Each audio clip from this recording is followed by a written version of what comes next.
আন্দোলন শুরু করে। পরবর্তী সময়ে 5ই আগস্ট ঢাকা অভিমুখে লং মার্চ পরিচালনা করে এবং ফ্যাসিবাদ বিরোধী আন্দোলনরত সকল রাজনৈতিক দল, ছাত্র জনতা তথা সর্বস্তরের সকল শ্রেণীর পেশার আপামর জনসাধারণ তীব্র আন্দোলনের চূড়ান্ত পর্যায়ে গণভবনমুখী জনতার উত্তাল যাত্রার মুখে ফ্যাসিস্ট হাসিনা 5ই আগস্ট 2024 তারিখে পদত্যাগ করে দেশ ছেড়ে পালিয়ে যেতে বাধ্য হয়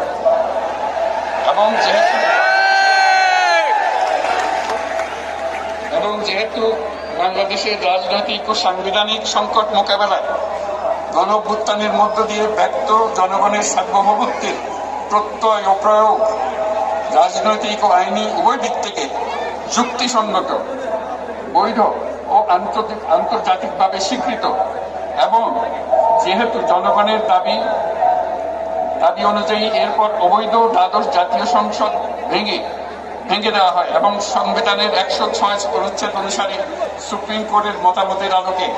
সাংবিধানিকভাবে ডক্টর মোহাম্মদ ইউনূসের নেতৃত্বে 8ই আগস্ট 2024 তারিখে একটি অন্তর্বর্তীকালীন সরকার গঠন করা হয়। বাংলাদেশের সর্বস্তরের জনগণের ফ্যাসিবাদ বিরোধী তীব্র আকাঙ্ক্ষা এবং ছাত্র জনতার অভ্যুত্থানের মধ্য দিয়ে ফ্যাসিবাদ বৈষম্য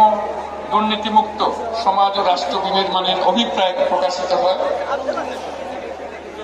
সেই হেতু বাংলাদেশের জনগণ সুশাসন ও সুষ্ঠু নির্বাচন